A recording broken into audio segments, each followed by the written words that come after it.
Cameron whooped to the sound of glass clinking and a low curse from somewhere out front. For a moment, he didn't move. He lay still on the couch in the back room of La Vie Line, pressed along the length of Malik's body. Malik's arm was heavy across his waist, his breath warm against the back of Cameron's neck. Safe. Then the night came rushing back. Marcel's house, Nisi's truck, the bus, Rini, the back room. Not safe, just safer than yesterday. Y'all up? Rini's voice came through the door, blunt as ever. Rise and shine, Bonnie and Clyde. Malik groaned into Cameron's shoulder. We really got to get her some new movie references, he muttered. Cameron smiled despite the knot in his stomach. We're up, he called. Good, Mimi said. You need to see this. Cameron's chest tightened. The reporter's voice was too bright for the words it carried. Authorities say the two men, identified as Cameron Baptiste and Malik Jones, should be considered dangerous. A $10,000 reward has been offered for information leading to their capture. Marshals and local law enforcement are expanding their search beyond the immediate Angola area, focusing on travel hubs, and Rini muted it. Congratulations, she said dryly. You officially too hot for my back room. Cameron swallowed. We didn't ask for. I know you didn't, she cut in. But the state rarely asks permission before it makes a mess. She tossed the towel onto the bar, heaved a sigh. Marcel called, she said. Woke me up fussing. Said if I still had a conscience, now would be a good time to dust it off. Malik leaned against the stool, arms folded. And? He asked. And he's right, Rini said. You can't stay here. Every patrol car in the parish gonna have your faces memorized by lunch. She nodded toward the screen. New Orleans ain't a hiding place for you, she said. It's a magnifying glass. Too many cameras. Too many bored cops looking to be heroes. So, what then? Cameron asked. We keep running from city to city until somebody recognizes us in a grocery store? Rini's gaze sharpened. Or, she said, you stop running. On land. She picked up a scrap of paper from the bar and slapped it down. Marcel mentioned Puerto Rico when he called. She went on. Said you two fools got some fantasy about beaches and mind-your-business alleys. Her eyes pinned them both. You serious about that? She asked. About leaving? For real. Not just for a minute. Cameron felt Malik look at him. Yes, Cameron said, surprising himself with how solid it sounded. We're serious. We can't stay here, Malik added quietly. Not long term. Every siren gonna sound like it's for us. I'd rather take my chances with seawater than sit here waiting to be somebody's headline. Rini studied them for a long second, then nodded once. Then we got one option, she said. Maybe. The back office was barely big enough for a desk, a file cabinet, and Rini's attitude. She shut the door, then pulled out the crumpled scrap of paper Cameron had been carrying since Marcel's house, the emergency number he hadn't called yet.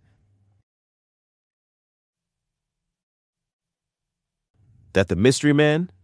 Malik asked. Rini said. Name's Louise. Runs a freighter out of the industrial canal. Calls whatever folk pay him to haul, legit and otherwise. Sometimes that includes people who need to be somewhere else. She flipped open a cheap burner phone, punched in the number.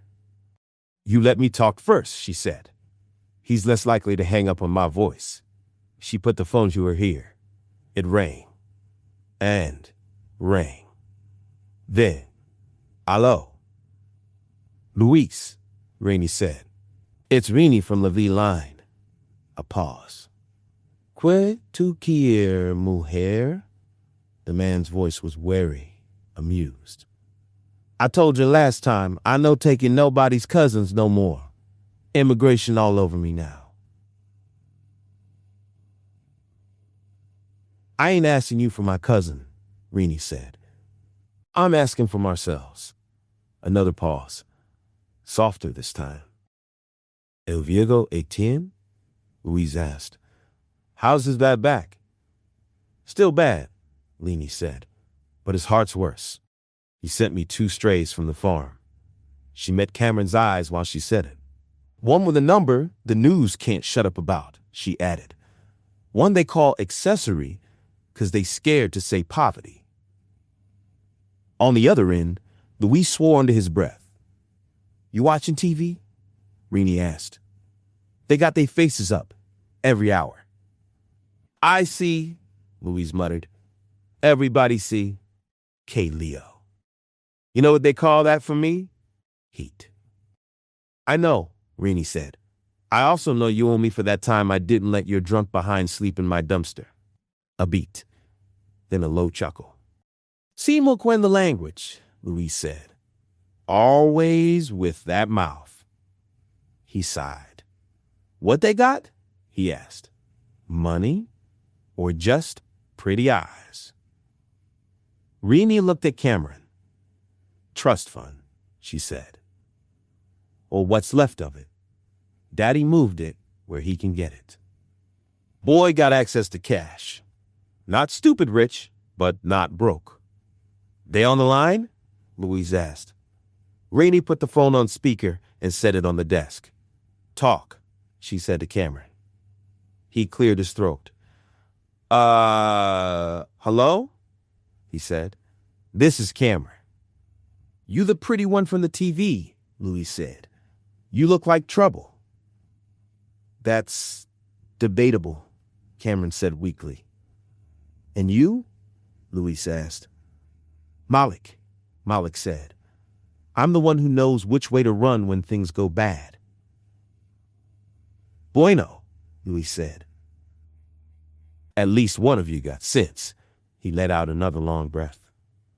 Listen, careful, Louise said. I got a boat leaving tonight.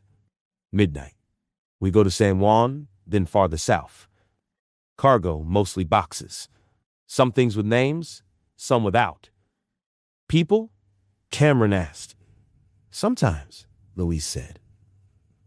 You? You not my first. You not my last. But you gotta understand, this no cruise. You get a corner in a hot metal box with no window. You keep quiet. You do what I say when I say it. If we get boarded by Coast Guard, I don't know you. Comprenden? Yes, Malik said. Yes, Cameron echoed. Good, Louise said. Rini, bring you to the dock. You pay cash up front. I ain't letting the Baptiste account bounce my name all over the banks. How much? Cameron asked. Louise named a number that made Cameron's stomach drop. Rini, this is low. You charging him Layla premium, huh? She said. Maybe add a Marcel discount in there somewhere? Marcel's discount is I take them at all, Louise replied. State and Fed's both gonna be sniffing every boat in this river right now. If they find you on mine, I lose more than cash. He paused. You still want to go? He asked. Cameron looked at Malik. Malik's eyes were steady. We still want to go, Malik said. Cameron nodded. We'll get you the money. Rini hung up and rubbed her forehead. You sure you got it? She asked Cameron. That's a lot of zeros for one night's travel. I can access what's left, Cameron said. My father moved it into an account I can reach through a contact. We'll have to get creative. Creative how? Malik asked. Family friend in the city owes my dad, Cameron said.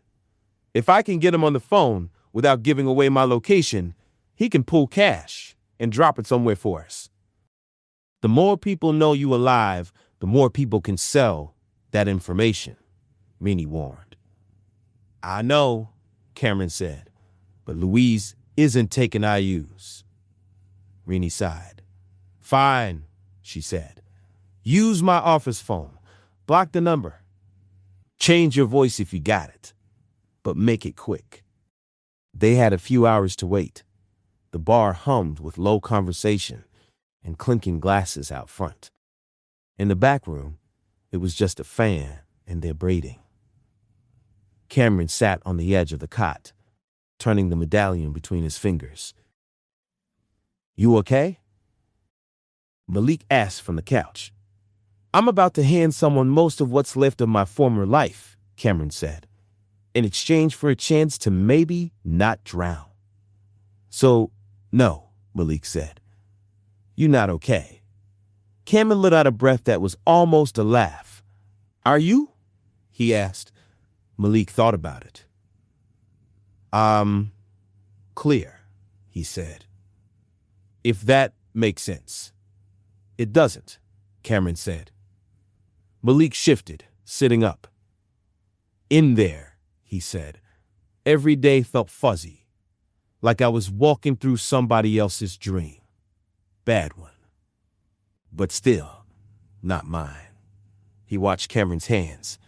"These last few days," he went on, "the river, the bayou, Marcel, Nisi, Rini, you.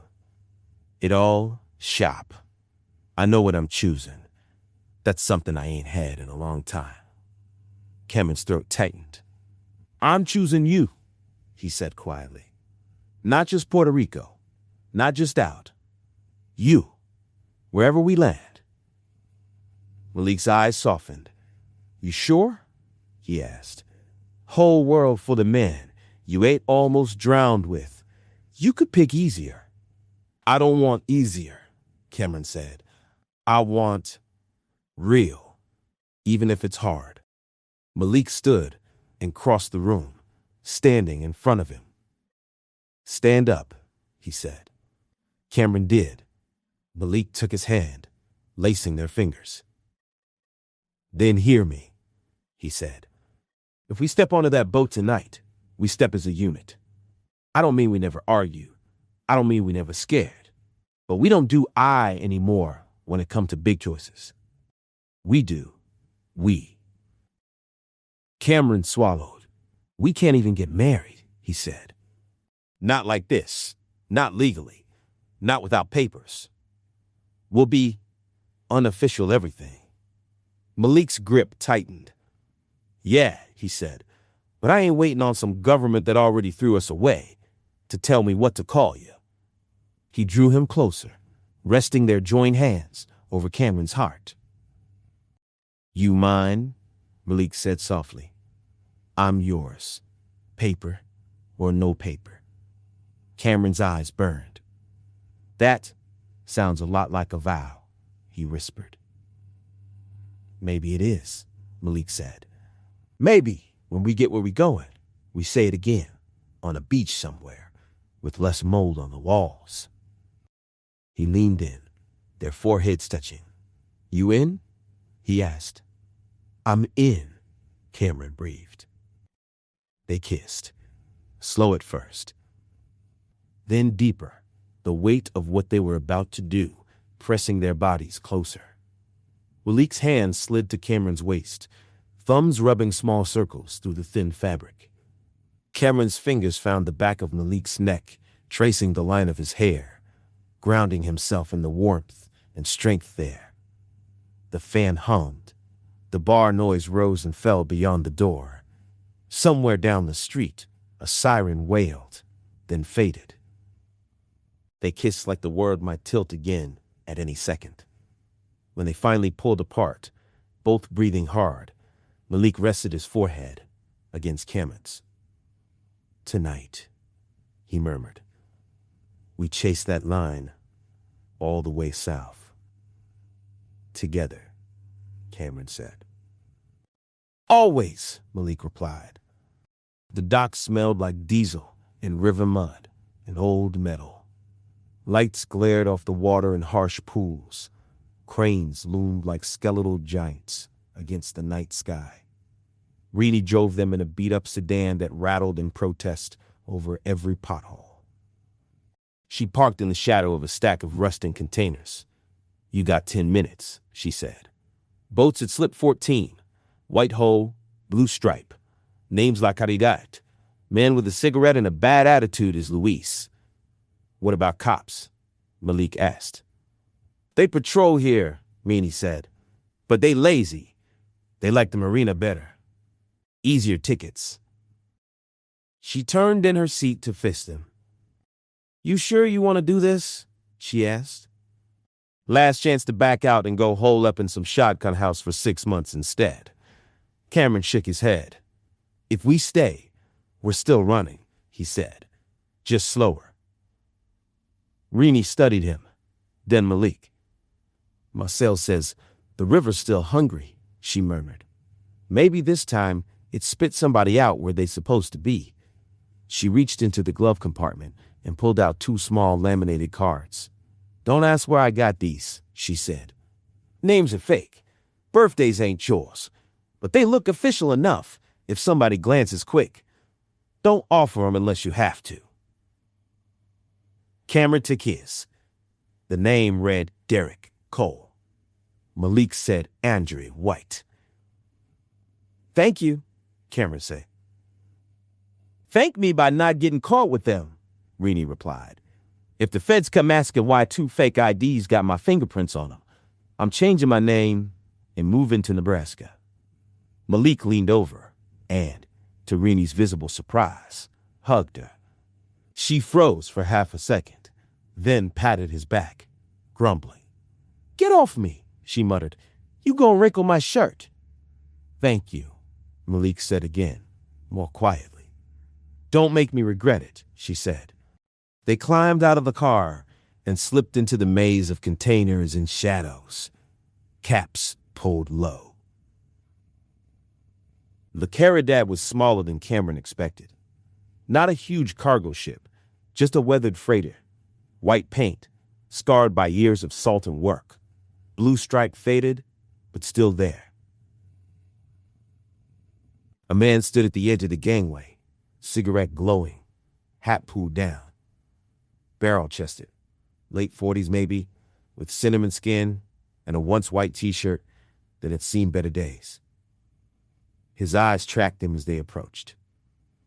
You Louise? Malik asked.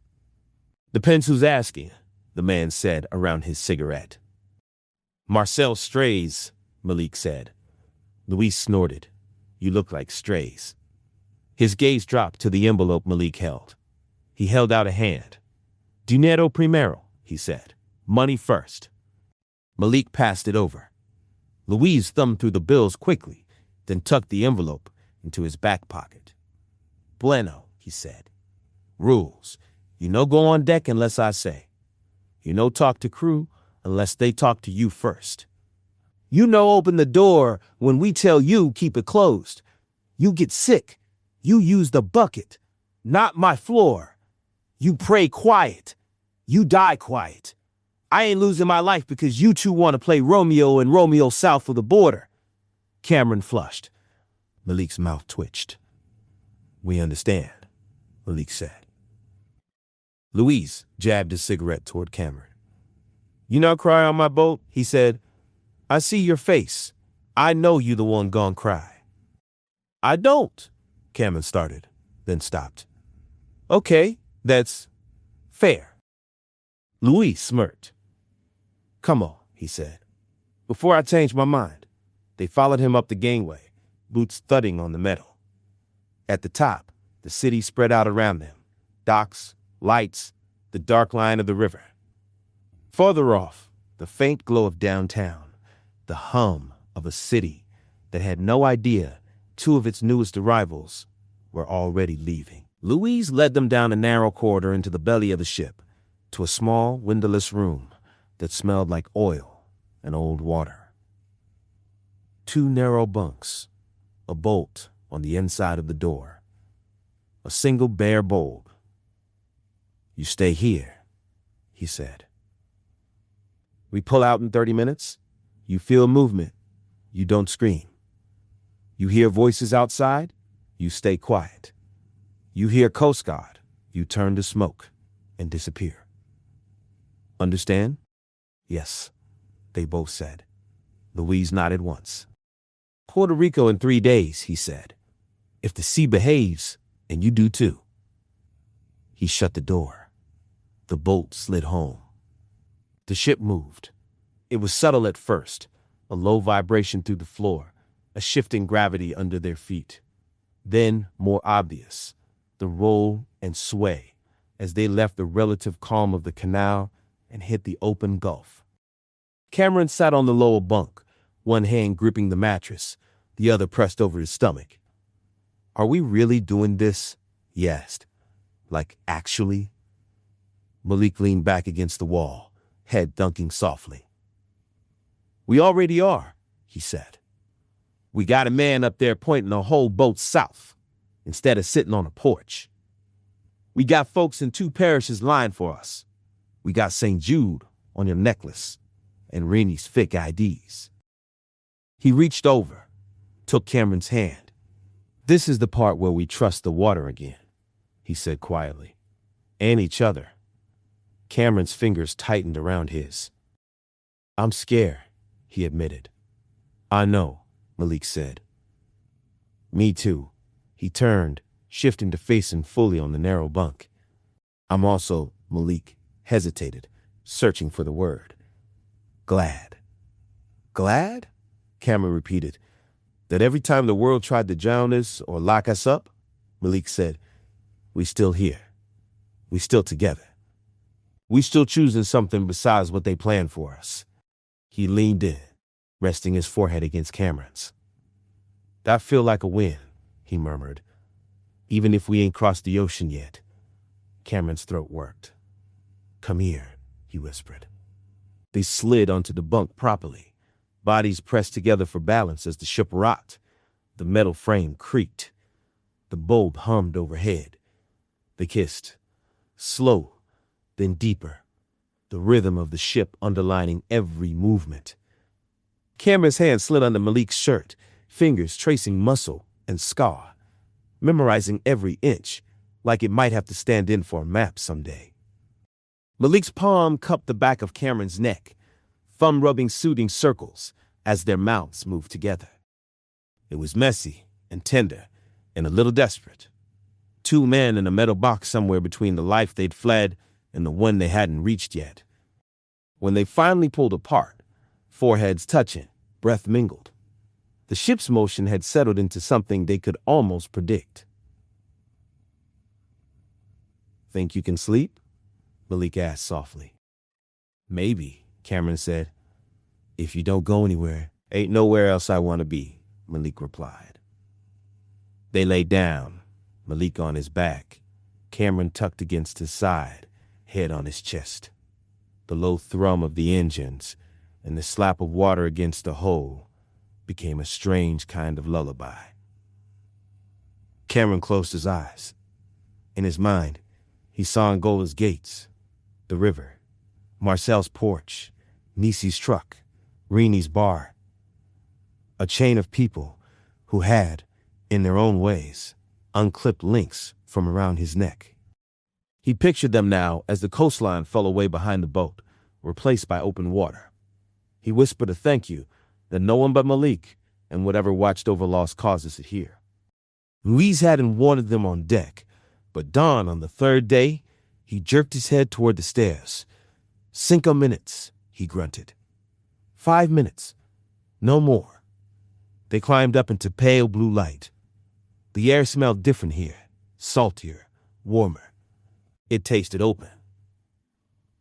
Cameron stepped to the rail, hands gripping the worn metal. Far ahead, a dark smudge broke the line between sea and sky. Land.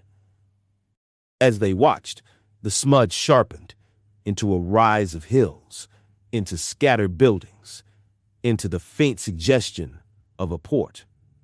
"Is that?" Cameron started.